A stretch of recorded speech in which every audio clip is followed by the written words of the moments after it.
March 1951, New York City.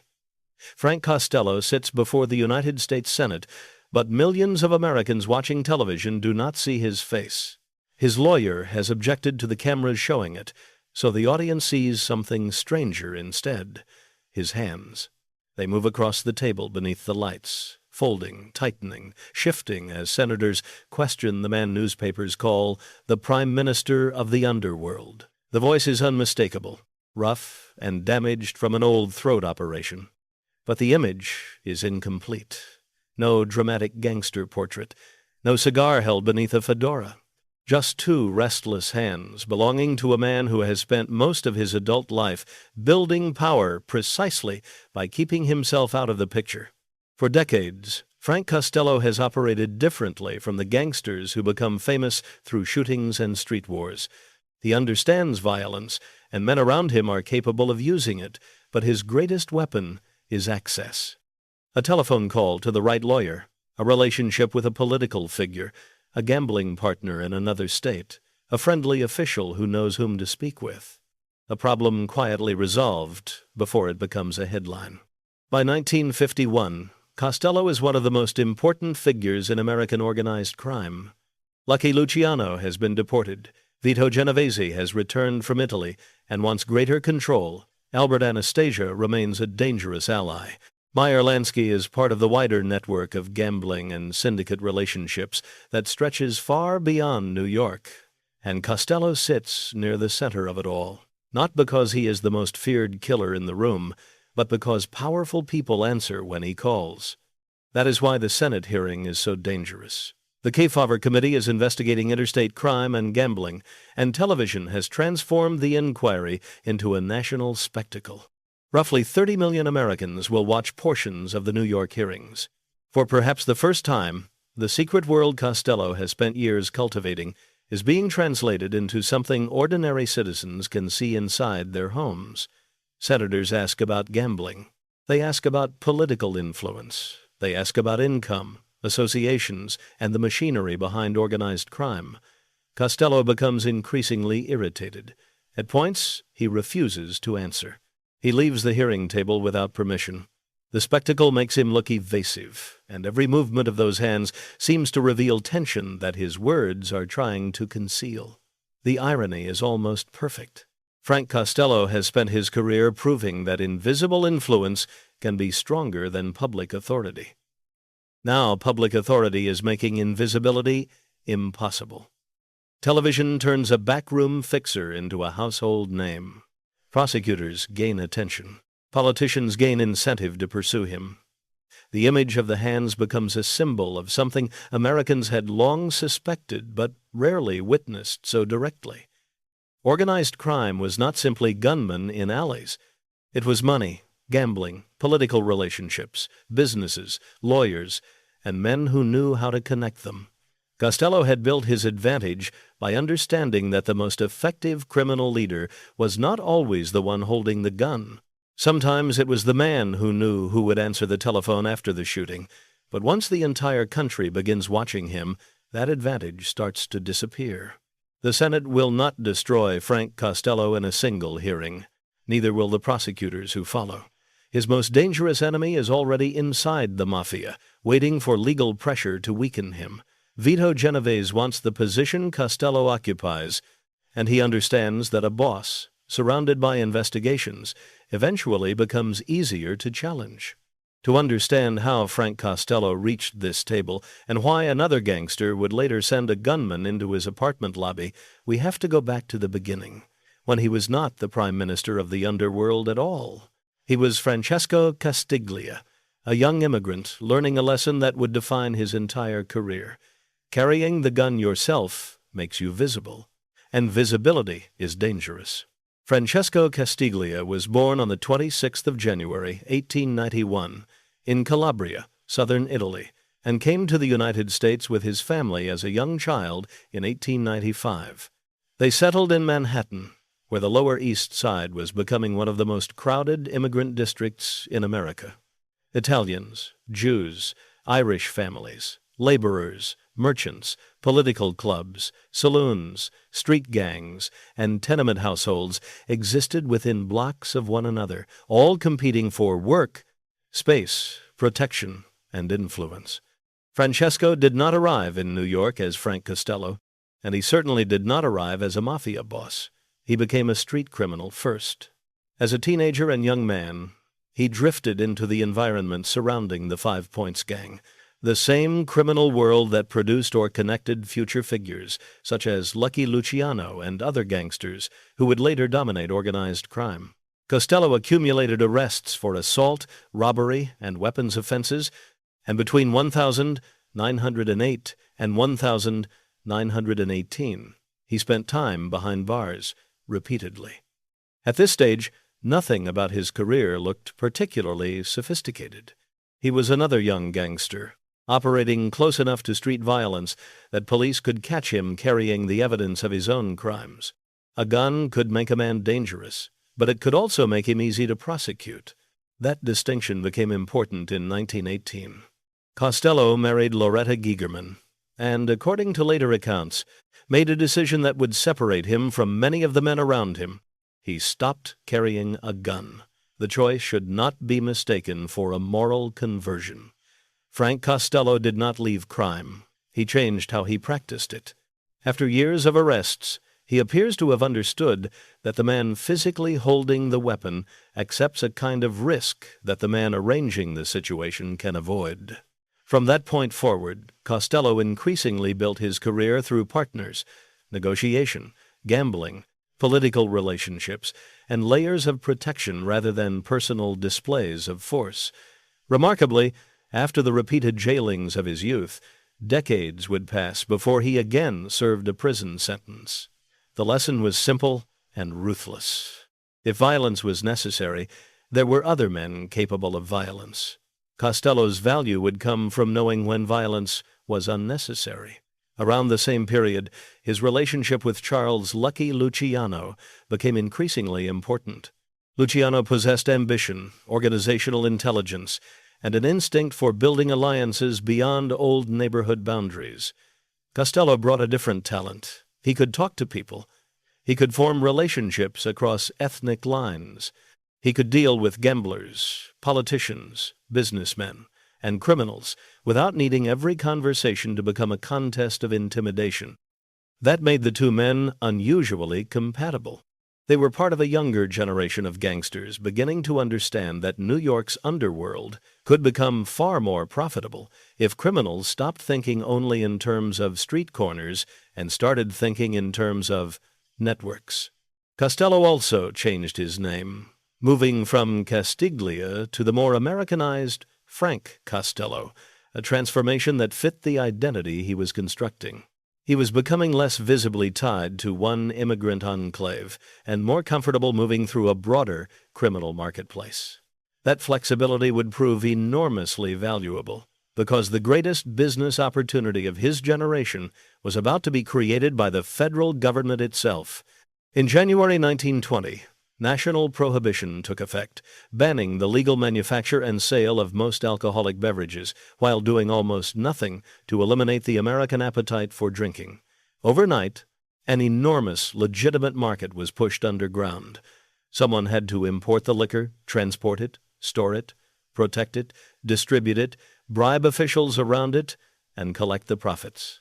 The gangsters who solved those problems could become richer than street criminals had ever imagined. Costello was ready for that world because he had already begun learning that the most important person in a criminal enterprise was not necessarily the man guarding the truck. It could be the man who knew which official would make sure the truck was never stopped. Prohibition was about to turn that insight into a fortune. Prohibition did more than create a new illegal product. It created an entire economy that rewarded the exact skills Frank Costello was beginning to value: logistics, partnerships, political protection, and the ability to make crime look like business. After national prohibition took effect in 1920, Americans did not suddenly stop drinking. Demand remained enormous, but the legal supply disappeared. That gap created opportunities at every stage of the chain. Liquor had to be purchased or manufactured, transported across borders or coastlines, landed without seizure, stored in warehouses, moved by trucks, distributed to speakeasies, and protected from police, customs agents, hijackers, and rival gangs. Every stage required money, every stage required information, and almost every stage worked better if somebody inside government could be persuaded to look the other way. Costello entered this market alongside men who would become some of the most important figures in American organized crime. Lucky Luciano was part of the expanding Italian underworld. Meyer, Lansky, and Benjamin Bugsy Siegel brought relationships from the Jewish criminal world. Arnold Rothstein, the sophisticated New York gambler and fixer, represented an older model of criminal finance and political access that younger gangsters studied closely. Costello also became associated with William Big Bill Dwyer, an Irish-American bootlegger whose smuggling organization operated on a scale far beyond the neighborhood liquor truck. The Dwyer-Costello network used maritime routes to bring alcohol toward the United States, relying on offshore supply points and vessels capable of moving large quantities toward the New York market. Warehouses in places such as the Canadian Maritimes and the French islands of St. Pierre and Miquelon could serve as staging points, where legal or semi-legal alcohol entered an illegal American distribution chain.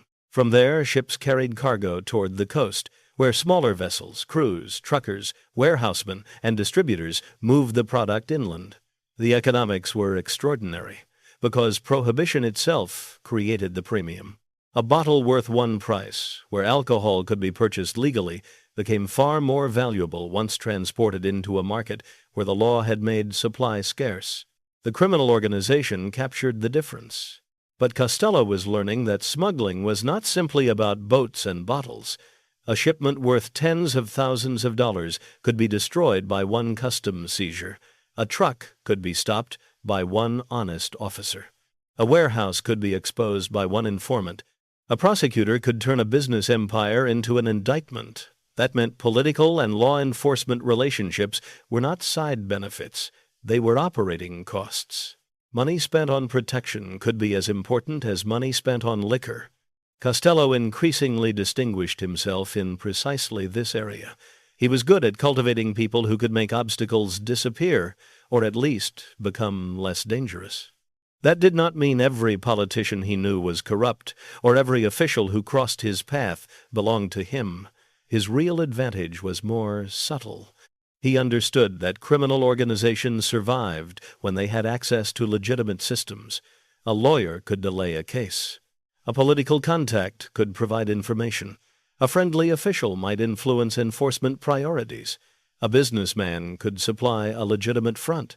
A gambler could provide capital.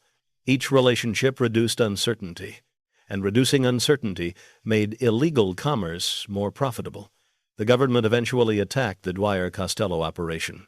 In the major prosecution of the mid-1920s, Dwyer was convicted, while Costello benefited from a jury that failed to reach a unanimous verdict against him. The outcome reinforced a lesson already forming in his mind. The man closest to the visible operation often carried the greatest legal risk. Costello did not need to become the hero of every shipment, or the commander standing at every dock. He needed enough distance to remain useful when others were arrested. Prohibition also broadened his network beyond traditional ethnic boundaries. Italian, Jewish, and Irish criminals could cooperate because the market was too profitable to waste on old neighborhood divisions. That cosmopolitan approach would later become central to the Luciano-era syndicate. Costello was learning that loyalty based on money could sometimes be more durable than loyalty based on birthplace. By the end of the 1920s, he had accumulated far more than bootlegging profits. He had accumulated relationships with gamblers, politicians, businessmen, lawyers, and criminal figures whose influence stretched across New York and beyond. Then the political ground began shifting again. Prohibition would not last forever. Gangsters who had built their fortunes around illegal alcohol needed businesses capable of surviving repeal. Costello had already found the answer.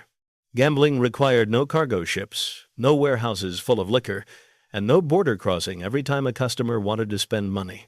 A slot machine could sit in the same bar, restaurant, or store day after day and collect cash with almost no drama at all. For a man who increasingly preferred quiet profit to visible violence, it was nearly perfect.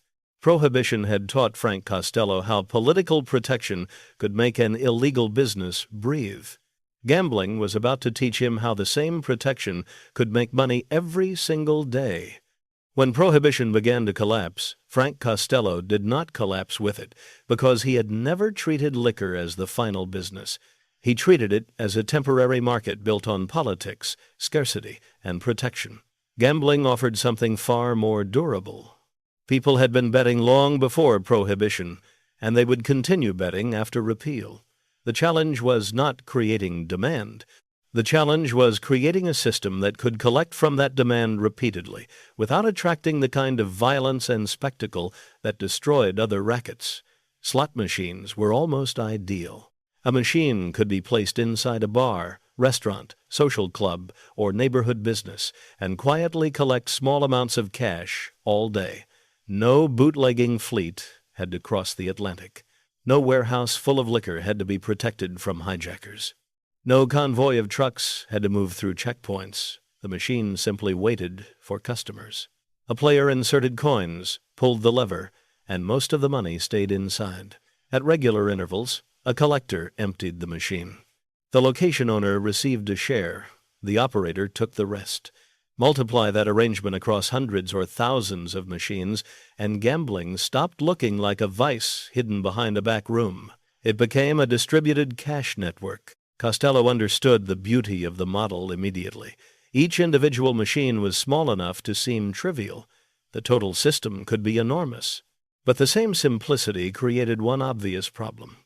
Slot machines were illegal or heavily restricted in many jurisdictions, and a machine sitting in public could be seized by any officer willing to enforce the law.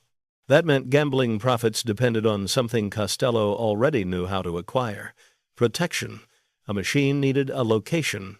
A location needed confidence that police would not raid it every week. Collectors needed to move money. Operators needed licenses, favorable enforcement, lawyers, and political allies who could reduce uncertainty. Once again, Costello's real product was not the machine. It was access. In New York, political pressure eventually made the slot business more difficult, and Costello looked outward. Louisiana offered opportunity, particularly through his association with Philip "Dandy Phil" Castile. By the mid-1930s, Costello-linked interests had developed a major slot machine operation around New Orleans. Congressional investigators later described the Costello-Castile enterprise as exercising an exclusive or near-exclusive position in the local machine business for roughly a decade, from 1936 into the mid-1940s. The mechanics were straightforward but powerful. Machines were distributed to locations. Local establishments housed them. Collections were made on a schedule. Profits moved through the operating network. Political protection reduced the risk of disruption.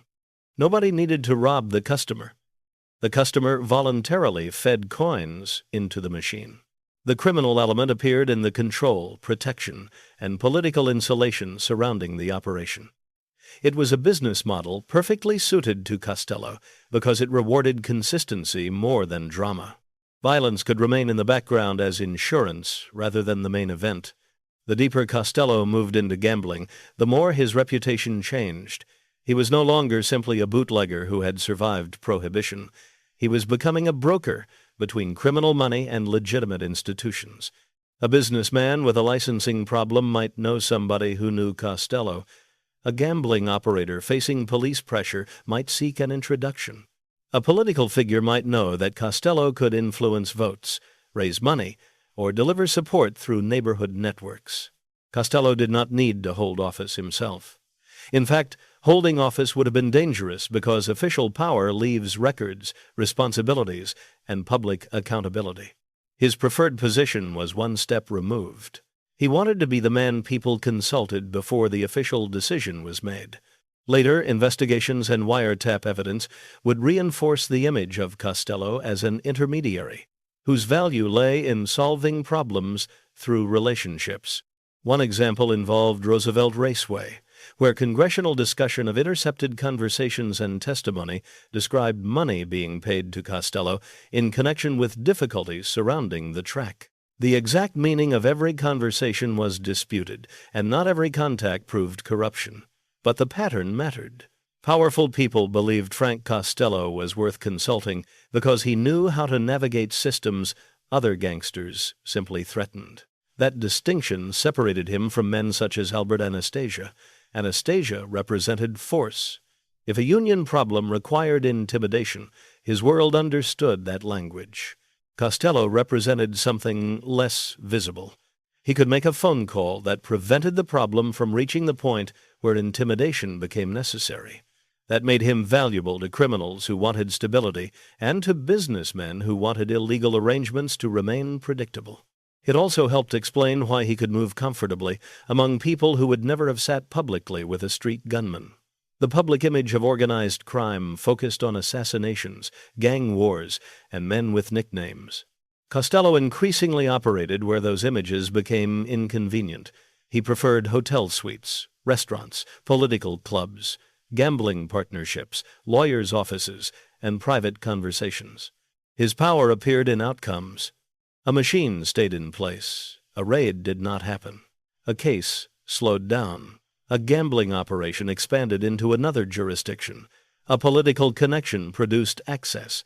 None of those outcomes required Costello to stand in the street carrying a weapon. By the late 1930s, this style had made him one of the most useful men in the Luciano organization. Then history accelerated his rise. Lucky Luciano was convicted in 1936 and sent to prison. Vito Genovese, initially positioned to assume greater control, soon fled the United States amid fear of prosecution. Suddenly the men above Costello were disappearing from the day-to-day structure.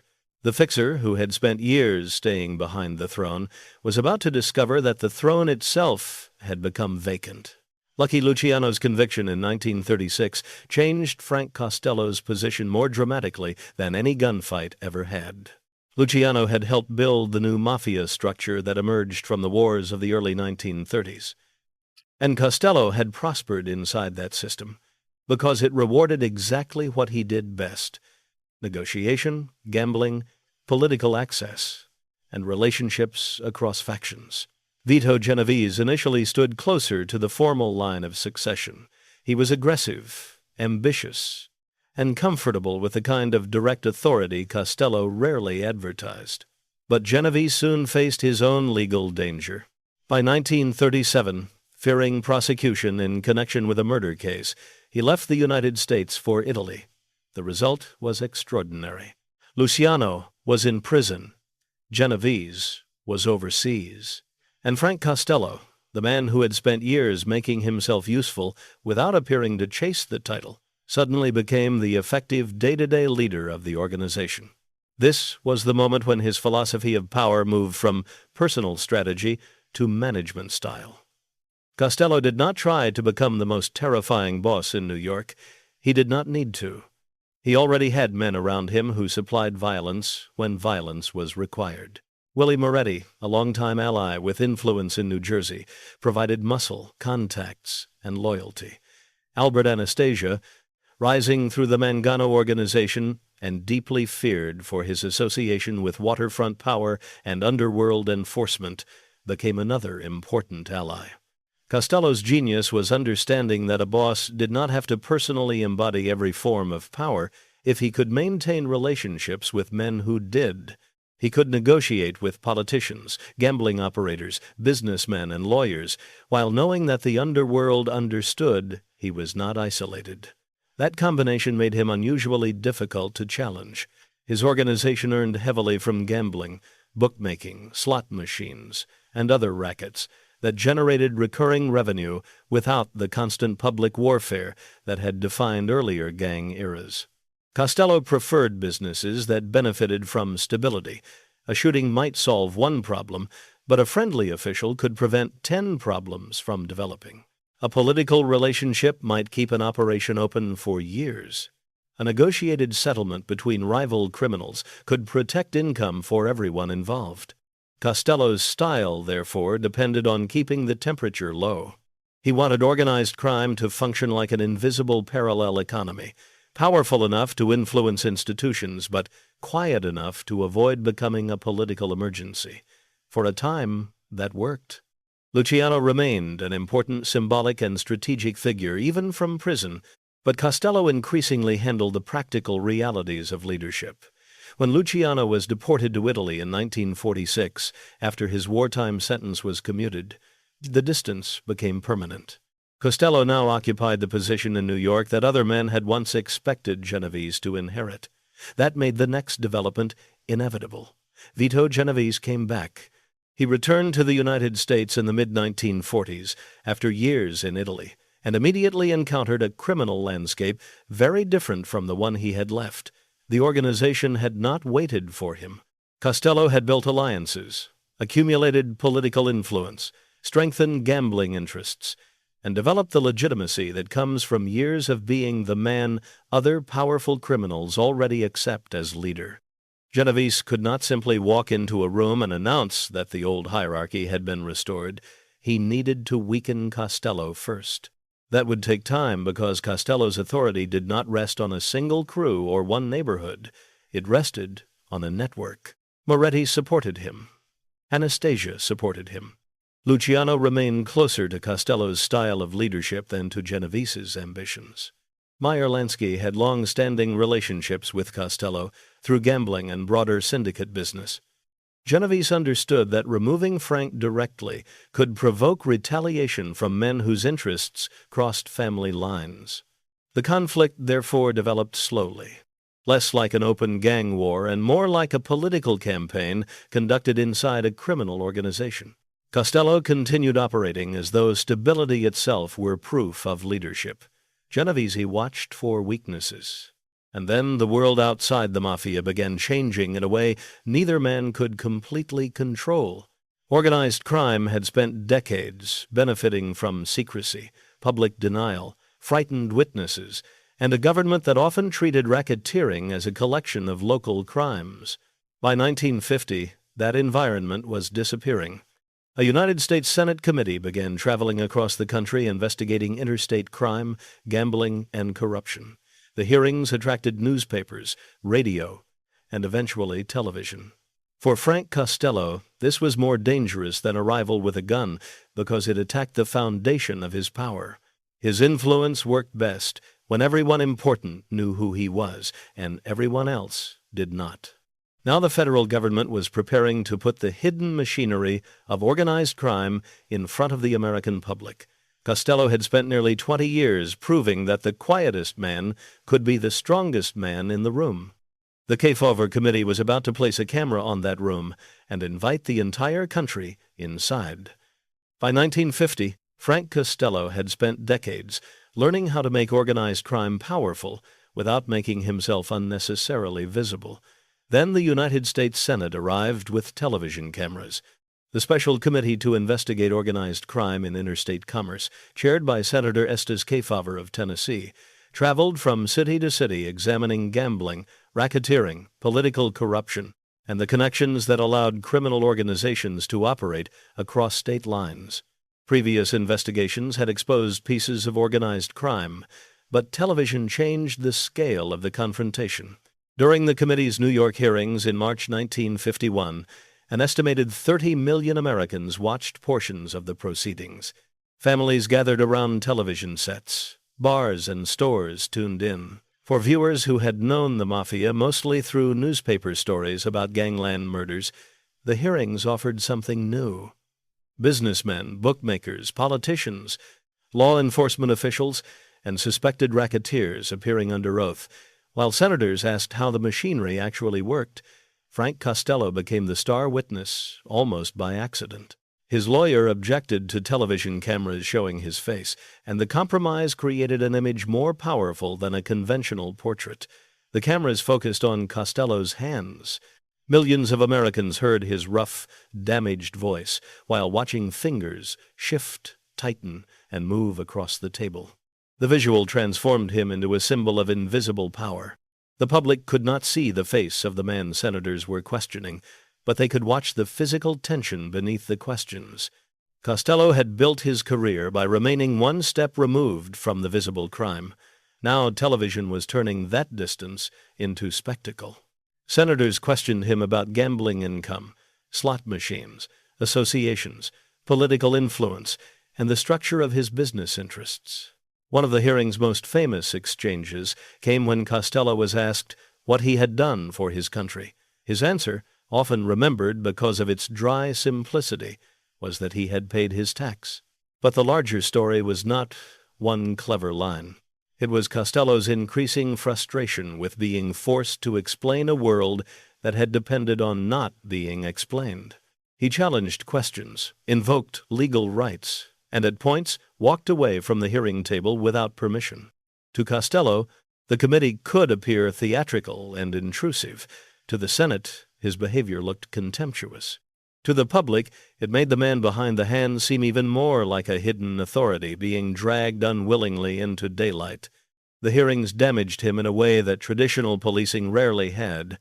A local arrest could disappear into a courthouse. A gambling raid could be solved through lawyers and relationships. National television created political pressure that no private phone call could easily erase. Once millions of voters had watched Frank Costello refuse questions before the United States Senate, prosecutors and federal agencies had every incentive to keep digging. Costello was eventually convicted of contempt of the Senate and served time in prison. The symbolism was severe. For decades, he had avoided the kind of incarceration that repeatedly trapped more reckless gangsters. Now his own refusal to cooperate with a public investigation helped send him back behind bars. The pressure did not stop there.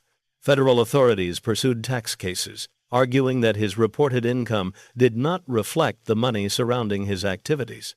A tax evasion conviction produced additional imprisonment and years of appeals.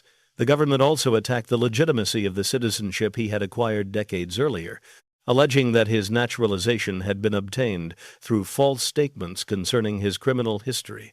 That legal fight continued for years and ultimately resulted in the cancellation of his naturalization. Individually, none of these battles immediately destroyed Costello. Together, they changed the environment around him. The politician who once found a private relationship with Costello useful now had to consider what that relationship might look like before a Senate committee. The businessman who once treated him as a discreet fixer had to consider subpoenas, wiretaps, and newspaper exposure.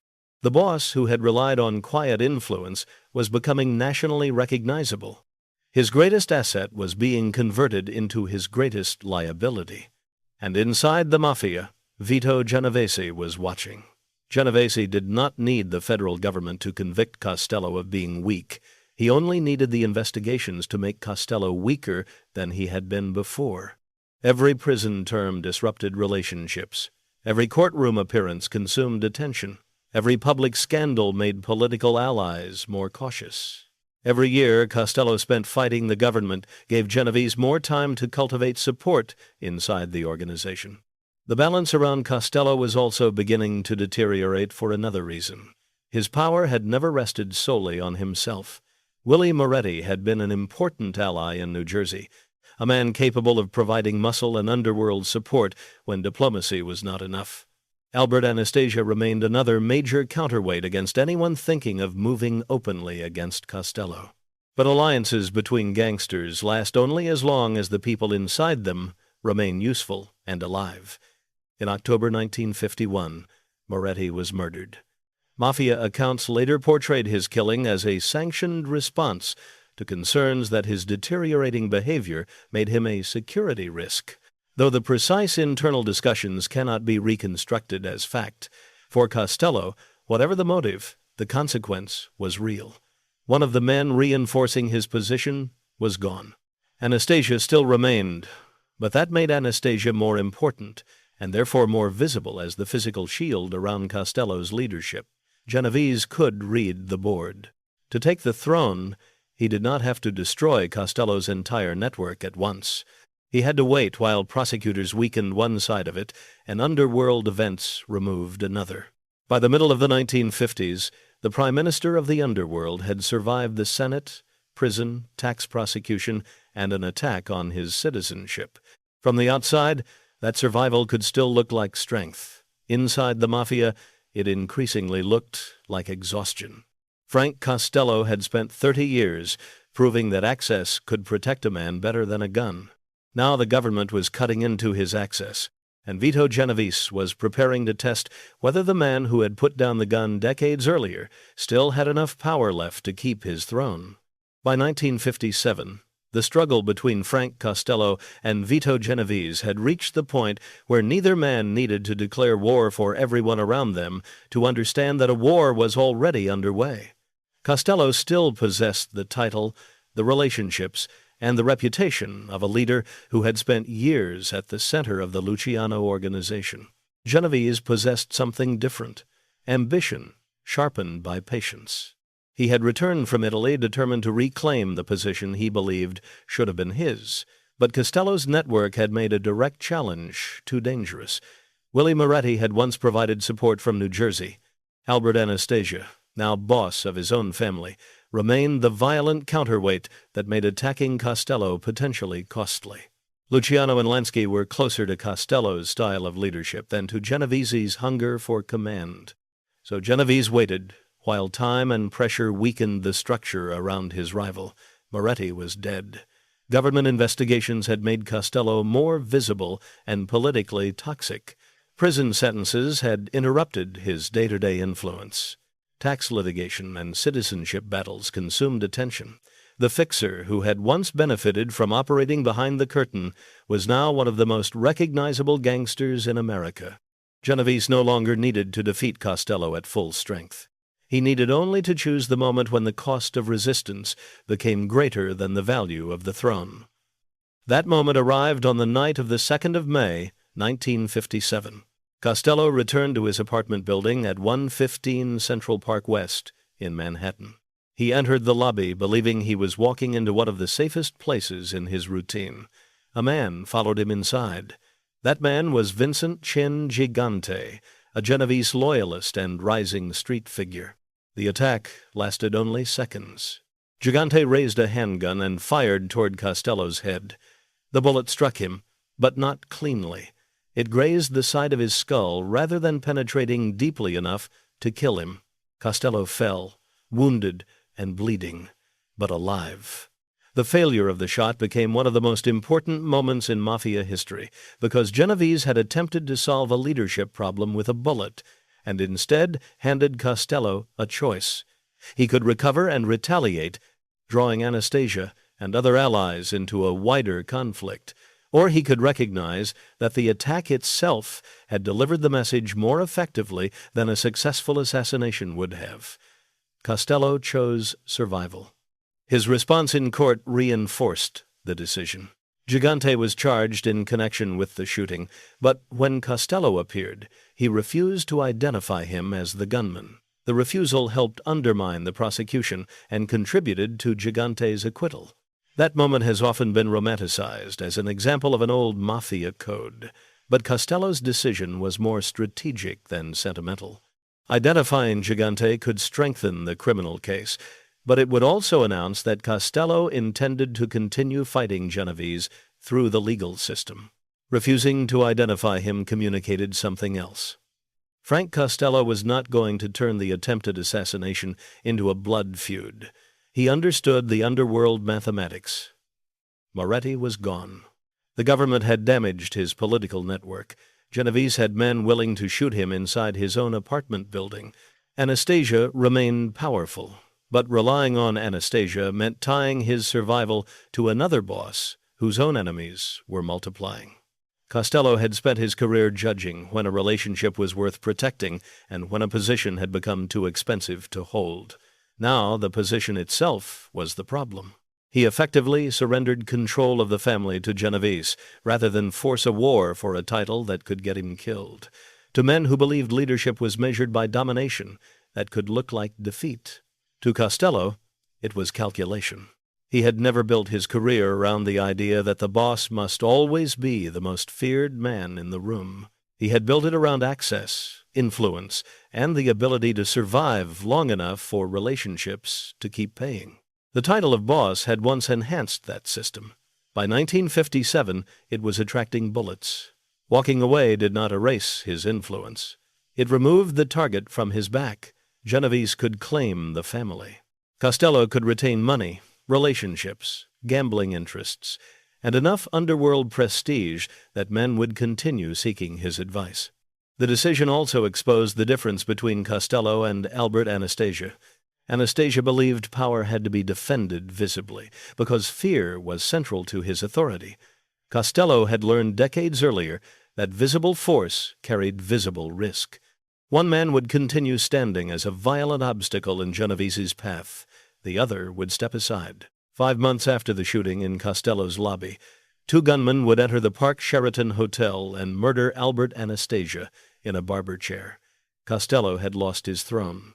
Anastasia would lose his life. And Vito Genovese, for a brief moment, would appear to have won everything. Vito Genovese had finally taken the position he had wanted for years.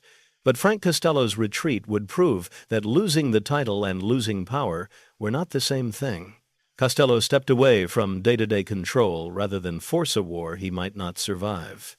Genovese inherited the organization, and the family would eventually carry his name, but Costello was not erased from the underworld. He retained wealth, gambling interests, long-standing relationships, and the prestige of a man who had spent decades dealing with the most important figures in organized crime. Men still sought his advice. His connections with figures such as Meyer Lansky remained valuable. Lucky Luciano, though living abroad, remained part of the broader world in which Costello had built his career. The title was gone, but the network was not. That distinction became more important when Genovese's apparent victory began unraveling. In November 1957, only months after the shooting of Costello and weeks after the assassination of Albert Anastasia, dozens of major organized crime figures gathered in Appalachian, New York. Police intervention turned the meeting into a national embarrassment and helped expose the scale of coordinated organized crime to the American public. Genovese had wanted consolidation and recognition. Instead, the gathering intensified scrutiny. His problems grew. In 1959, he was convicted on federal narcotics conspiracy charges and sentenced to a long prison term. The man who had risked years of maneuvering to seize Costello's throne would spend the rest of his life behind bars. Costello, meanwhile, continued living outside prison after completing his own sentences and legal battles. The government had stripped away much of the invisibility that once made his political influence so effective. His naturalization was eventually canceled after years of litigation, and deportation proceedings followed, but he remained in the United States. He was no longer the central boss of the family, yet he had accomplished something almost no one around him managed with the same consistency. He survived the transition out of power. That survival was not accidental. It reflected the philosophy that had shaped his entire career. As a young man, Costello stopped carrying a gun because carrying the weapon placed the risk directly on him. During Prohibition, he learned that officials and partners could protect an illegal business better than constant violence. In gambling, he discovered that recurring revenue depended on stability. As boss, he surrounded himself with men whose reputation supplied force while he supplied access. And when Genovese sent a gunman into his apartment lobby, Costello applied the same logic one final time. The title had become the weapon in his hand, so he put it down. The contrast with Albert Anastasia is impossible to miss. Anastasia remained a visible obstacle in the power struggle and was murdered in October 1957. Costello surrendered the position and lived another 16 years. He died in Manhattan in 1973 at the age of 82, not in a barber chair, not in a gangland ambush, and not under a state death sentence, but after a long life in which he had outlasted many of the men who were supposedly more dangerous than he was. That does not make Frank Costello harmless, respectable, or separate from organized crime. His fortune and influence grew from bootlegging, illegal gambling, political access, and participation in a criminal organization that used violence when necessary. The myth of the elegant, almost legitimate Mafia statesman can obscure the fact that his power existed because an underworld capable of coercion stood behind his relationships. But Costello understood a truth that many violent bosses never did. Power is not always the same as possession. Vito Genovese possessed the family and ended his life in prison. Albert Anastasia possessed a throne and died defending it. Frank Costello lost the title and kept enough influence that the underworld continued to treat him as a man worth consulting. The image that best explains his career is therefore not the shooting in 1957. It is the image from the Kefauver hearings 6 years earlier, 2 hands beneath a television camera, attached to a man whose face the country could not see. Frank Costello spent decades making influence stronger by keeping it hidden. Television, prosecutors, and Vito Genovese eventually forced that influence into the open. And when the title itself became too visible to survive, the Prime Minister of the underworld made the most important calculation of his career. He walked away from the throne before the throne killed him.